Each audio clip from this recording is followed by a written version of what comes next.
आसान तो नहीं है, लेकिन शिखर पे पहुंचने के बाद वहां पे जमे रहना बहुत मुश्किल है। और बीजेपी की जो पूरी पॉलिटिक्स हो गई है, प्राइम मिनिस्टर की पूरी पॉलिटिक्स हो गई है कि 300 के नीचे तो बीजेपी वैसे ही, मतलब राशिद बार 220 230 कह रहे, मैं कहता हूं कि 300 के नीचे ही बीजेपी मेंटली कहीं ना कहीं डिफीटेड फील करेगी, क्योंकि आपने इतना एक उसको अपना स्केल अप कर दिया ना, इतना हाइप कर दिया है अपनी संख्या को कि 300 पार तो 350 पार, भाई तो कहां से कितना पार करोगे?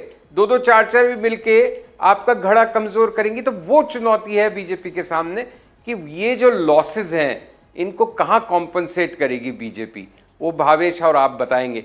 ये चैलेंज है, क्योंकि सिर्फ उनके लिए मेजॉरिटी लाना एक जरूरी नहीं है, उनको डिसाइसिव मेजॉरिटी लाना, उन्होंने अपने सर पे ये वजन ले लिया है खुद ही ने। संजीव जी, आप मान के चल रहे हैं क्या कि इस सर्वे में मेजॉरिटी तो आ ही रही है नहीं, लेकिन ये हमें नहीं, मैं नहीं कुछ मान के चल रहा, मैं तो इंतजार में हूं भाई। 200 आप 25 साल बाद करीब, राजीव गांधी के बाद पहली बार क्लियर मेजॉरिटी की आई 2014 में, 2019 में और रिपीट हुई, लेकिन क्लियर मेजॉरिटी की बात नहीं होती, 300 पार और उसके पार।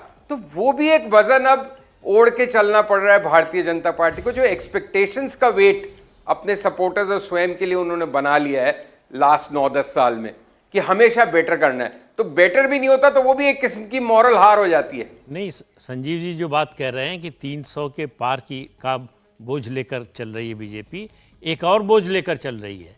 इस बार एनडीए का वोट शेयर 50% के ऊपर ले जाना है, उसकी भी कोशिश हो रही है।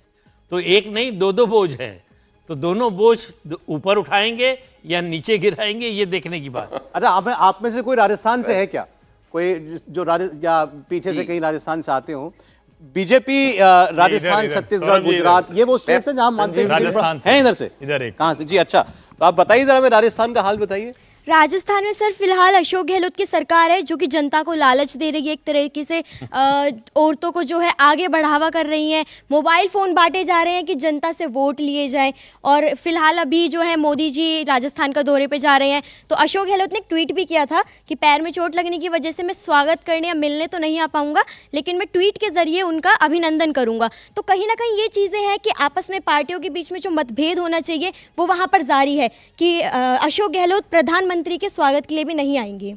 नहीं, अब ये बताइए, आपको लगता है कांग्रेस कुछ बेटर करेगी पहले की तुलना में? सर नहीं, कांग्रेस बेटर नहीं करेगी, क्योंकि कांग्रेस पार्टी में खुद ही बीच में जो था हम देख सकते थे नोकझोंक काफ़ी बढ़ गई थी। सचिन पायलट और अशोक गहलोत, इनके बीच में भी देखा गया था, भारत जोड़ो यात्रा चली थी, पार्टी खुद ही टूट रही थी। तो कहीं ना कहीं जनता को पता है कि किसे वोट करना है, कौन सही उम्मीदवार होगा जो देश की और राजस्थान दोनों की उन्नति में अपना कदम बढ़ाएगा। 18 में राज्य में तो हरा दिया था जनता ने राजस्थान में बीजेपी को, और फिर 19 में चुनाव हुआ तो जिता दिया था। लेकिन सर राजस्थान में हमेशा से यही देखा गया है कि 5 साल बीजेपी 5 साल कांग्रेस, यही चलता है राजस्थान में। लेकिन इस बार ये लोकसभा में क्यों नहीं चलता 5 साल वाला? सर वो तो नहीं, बट राजस्थान में यही होता है, 5 साल कांग्रेस 5 साल बीजेपी।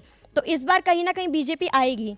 25 की 25 ले जाएगी आपको लगता है पिछली बार की तरह? 25 तो नहीं, क्योंकि इंडिया जो है, इंडिया अलायंस बन रहा है, उसमें कहीं ना कहीं वहां तो अलायंस का कोई है नहीं ना, लेकिन वो तो वहां तो बीजेपी और कांग्रेस सीधी लड़ाई है। कहीं नुकसान तो बीजेपी को होगा, लेकिन बीजेपी आएगी, पार्टी बीजेपी की ही आएगी वहां। अच्छा ठीक है, थोड़ा नुकसान हो सकता है, वही जो बात हम लोग कर रहे हैं, वही 95% नंबर वाली बात है ये। तो राजस्थान का सर्वे हमारे हिसाब से बीजेपी 21, कांग्रेस पार्टी 4, ये दिखाई दे रहा है। अलायंस का यहाँ कोई खेल नहीं है, यानी सीधे मुकाबले में अगर कांग्रेस पार्टी 4 सीटें निकाल रही है तो भले ही आप बेस बड़ा नीचे है, क्योंकि 50 सीट तो कांग्रेस की पूरी ही है, तो उस लिहाज से आप देखते हैं तो ये अच्छा परफॉर्मेंस कांग्रेस पार्टी का दिखाई देता है कि जहां पर आप 2 चुनाव से मान के चल रहे थे कि बीजेपी को कुछ चुनौती नहीं है, कुछ सीटों पर कांग्रेस पार्टी जो है वो हमें खड़ी होती हुई दिखाई दे रही है। राजस्थान के अंदर ये स्पष्ट दिखाई दे रहा है। कुछ ट्रेंड अगर आपके पास विधानसभा चुनाव का भी हो तो भावेश बताइएगा, लोगों में बड़ी दिलचस्पी है भी विधानसभा में क्या होने जा रहा है। सर्वे किया होगा तो आप ऐसा तो नहीं 2 बार अलग अलग टीमें भेजेंगे? नहीं, देखिए एक बार ही पूछवा लिए होंगे दोनों सवाल आपने। देखिए, विधानसभा और लोकसभा में राजस्थान हो या बाकी अमूमन पूरे देश का माहौल देखें तो लगभग 10% के आसपास वोट बीजेपी को एक्स्ट्रा मिलता है प्राइम मिनिस्टर मोदी के नाम पे। तो आप उसी के अकॉर्डिंग काउंट कर लीजिए, बीजेपी वहाँ पे फिलहाल एज की स्थिति में जरूर आपने 49% वोट दिया है लोकसभा में, आप कह रहे हैं 10% कम कर दीजिए तो 39% वोट।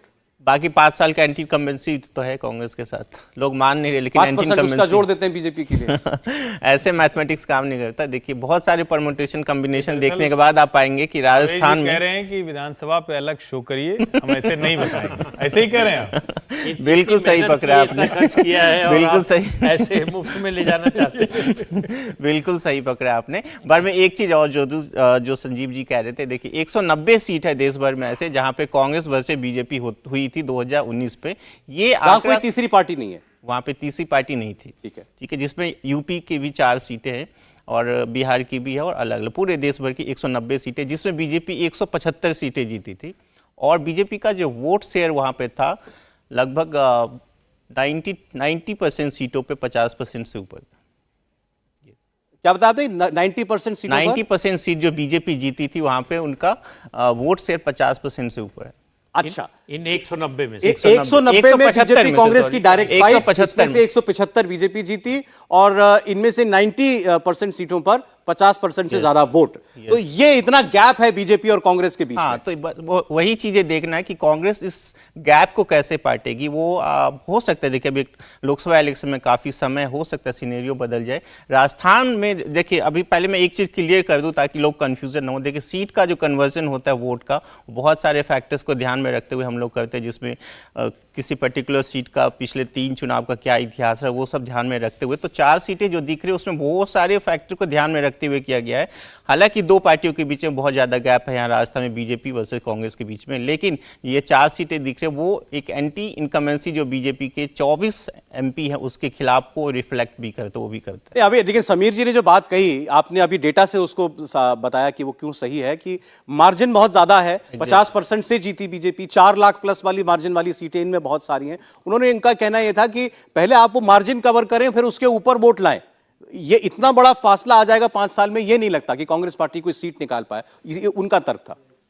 बिल्कुल सही। आप देखें ना कि बीजेपी और कांग्रेस वर्सेस बीजेपी इसीलिए तो चाहती है, आप देखिए प्रधानमंत्री का या बीजेपी के सभी नेताओं का, आप देखिए इतना बड़ा अलायंस विपक्षी पार्टी ने बनाया, लेकिन बीजेपी के टारगेट पे अभी भी कांग्रेस ही है।